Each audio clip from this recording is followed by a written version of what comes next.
মেয়ে ছেলে কণ্ঠস্বর মনে হয়েছে। বলি তুমি কে গো? আমি পরেশের মা বলছি। পরেশের মা? হ্যাঁ।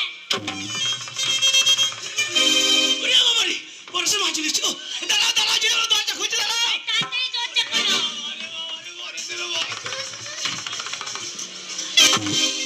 আরে ছোট বড় ভালো আছো?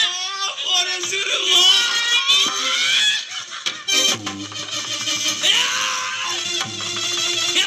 টাকা দরকার নাই। এই শালু খুঁজেছে কি রে? এই শালা পাক্কা বুঝছো তো? হ্যাঁ। কত রোদ্রুকে হেঁটে চলে এসছি। এখন যা রোদ্রু করছে কত গেমে গেছি রে বাবারে বাবারে। মনটুকে চাটবে, বুড়োই তো চাইতে লেগেছে। হ্যাঁ মাঝে বাড়ি আই। পরশু মা, এত কষ্ট করে আসার আমি থাকতে তোমার কি এমন দরকার? আমার দরকার বলেই তো এসেছি। হ্যাঁ, আমার খুব দরকার, একটা মোবাইল কিনে দিলে তো আমি তোমাকে ফোন করে জানাতে পারবো।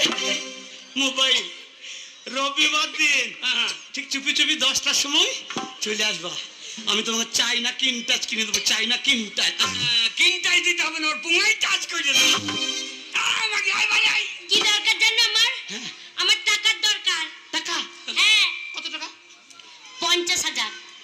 মাত্র 50? হ্যাঁ। 50 কি বলছো পরেশের মা?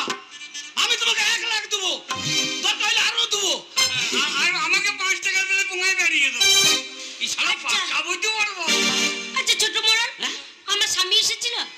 ওই কেলে হারাম দাদা আজ 6 মাস হলো আমার চোখ আর ডিঙ্কাই নাই।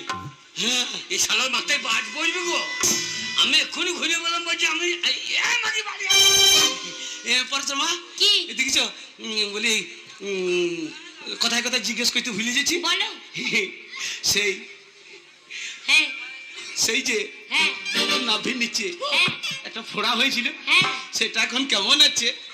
না না, ওর হিসেবে ঘরে ইন্দুর লেগেছে, ও জানি লুকিয়ে কইছে। এ মালে কিন্তু আছে।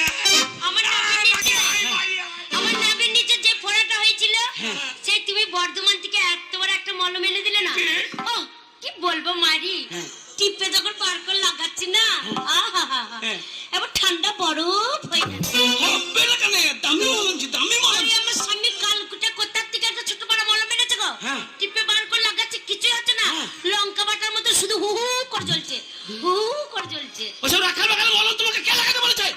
ওই জন্য তো টাকা নিতে এসেছে আমার ছেলের বিয়ে দেবো বলে। ওর ঢোল কোম্পানি মলম, আমারটা জ্বলন কোম্পানি।